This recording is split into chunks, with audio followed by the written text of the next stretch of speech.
Beginner music students, ఇందులో పాల్గొంటున్నటువంటి సంగీత విద్యార్థులు అక్షయ, ఆద్య, అన్వి, అమృత గారు, ఆదిత్య, ఆద్య, ఆ తర్వాత ఐశ్వర్య, ప్రద్యుమ్న, విజయిత, సుప్రియ, యుక్త, వారందరినీ వేదిక. ఈసారి నుంచి నెక్స్ట్ కార్యక్రమం ఎవరిది ఉందో వాళ్ళ వెనకాల వచ్చేసి రెడీగా ఉండండి లాస్ట్ పార్ట్ అయ్యే టైంకి.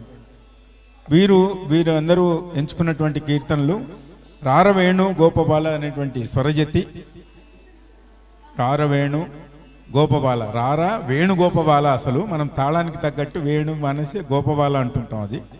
ఆ తర్వాత సతులాల చూడరే శ్రావణ బహుళాష్టమి అని అన్నమాచార్యులు వారు కృష్ణుడి మీద రాసినటువంటి సంకీర్తన. ఇక్కడ అన్నమాచార్యుల వారి గురించి 2 మాటలు చెప్పుకోవాలి. అన్నమాచార్యుల వారు మన తొలి వాగ్గేయకారులు. 32,000 సంకీర్తనలు వెంకటేశ్వర స్వామి ముద్రగా రాసినటువంటి మహనీయుడు.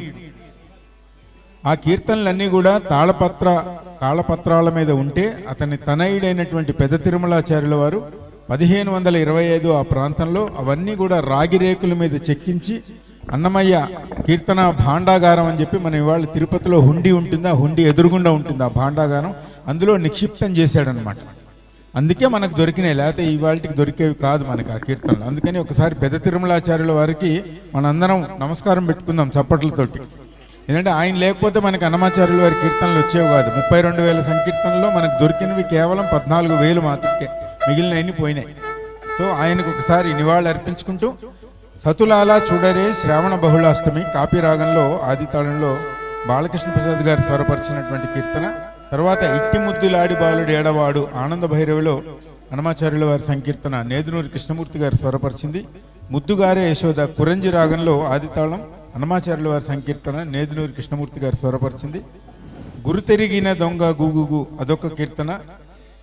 గోవిందాశ్రిత అనేటువంటి పెద్ద తిరుమలాచార్యుల వారి సంస్కృతంలో రాసినటువంటి సంకీర్తన. తర్వాత పురంధరదాసుల వారి గారు వడిరాజ స్వామి దేవరనామ బేగబారో అనేటువంటి ఇవి కృష్ణుడిపై కీర్తనలు ఎంచుకున్నారు.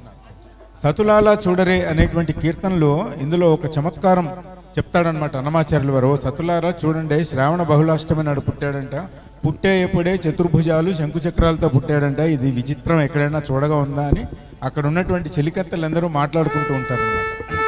అలాగే ఇట్టి ముద్దులాడి బాలుడు ఏడవాడు వాడిని పట్టి తెచ్చి పొట్ట నిండా పాలు పోయారని చిన్ని కృష్ణుడి యొక్క చేష్టల గురించి చెప్తుంటారు. ఇక్కడ సాహిత్యపరంగా మనం అర్థం చేసుకోవాల్సింది ఏంటంటే వేమరువా పోయేవాని అంటారు. వేమరు వా పోవువాని అనేది అనమాట. అసలు యాక్చువల్గా మనం పాడేటప్పుడు వేమరువా పోవువాని అంటాం, వేమరు వా పోవువాని. అలాగే చరణంలో వచ్చెలి వా పోవువాని అనమాట.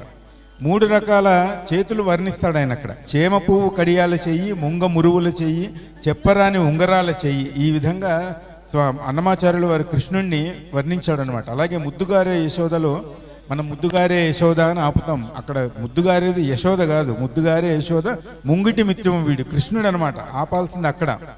తిద్దరాని మహిమల అంటే వంకలు పెట్టడానికి వీల్లేని మహిమలు కలిగినటువంటి కృష్ణుడు అని అర్థం అనమాట. గోపికల అరచేతిలో మాణిక్యం లాంటివాడు, క్రూర కంసుని పాలిట వజ్రం లాంటివాడు, రుక్మిణి అందమైన పెదవిపై పగడం లాంటివాడు, గోవర్ధన పర్వతాన్ని ఎత్తే సమయంలో గోమేధికము లాంటి వాడైన ముద్దుగారే యశోద ముంగిటి ముత్యం ఉన్నటువంటి ఆ కృష్ణుని మన అందరం ఏలుకుందాం, పాడదాం వారి గురించి అని అంటారనమాట. ఆ తర్వాత గురు తెరిగిన దొంగ కూగు అంటే పిలవడం అనేటువంటి ఒక అర్థం ఉందన్నమాట. అంటే కొన్ని అన్నమాచార్యులు తిరు జవరాలు తిత్తి ఇలాంటి కీర్తనలన్నీ రాస్తారంటే మనం వాడుక భాషలో మాట్లాడేవన్నీ కూడా కీర్తనలు పెట్టారు వారు. సులువుగా గుర్తుపట్టగలిగేటువంటి దొంగట కృష్ణుడు, ఆ విధంగా వర్ణించాడు ఆయన. ఆ తర్వాత గోవిందాశ్రిత గోకుల బృంద అనేటువంటిది పెద్ద తిరుమలాచార్యుల వారు రాసినటువంటి సంకీర్తన. మనం అన్నమాచార్యుల వారు అని అనుకుంటూ ఉంటాం, కాదు, జస్ట్ ఫర్ ఇన్ఫర్మేషన్ అన్నమాట. స్వామివారిని అనేక విశేషణ పూరిత పదాలతోటి స్వామివారిని ఆయన కీర్తిస్తున్నాడు. అంటే జగదభిరామ, సహస్రనామ, సుగుణధామ, సంస్తుతనామ, గగనశ్యామ, ఘనరిపు భీమ, జన్నుత చరణ, శరణ్యకరణ, ధనుజహరణ, లలిత స్ఫురణ, దివ్యాభరణ, గరుడతురంగ, అకారోత్తుంగ అంటే విశ్వరూపం కలిగినటువంటి వాడ అనేటువంటి ఇలాంటి విశేషణాలతో స్వామివారిని అద్భుతంగా వర్ణించినటువంటి ధర్మావతి రాగంలో మనందరం విన్నాం. ఇప్పుడు చిన్నారులందరూ పాడి వినిపిస్తారు.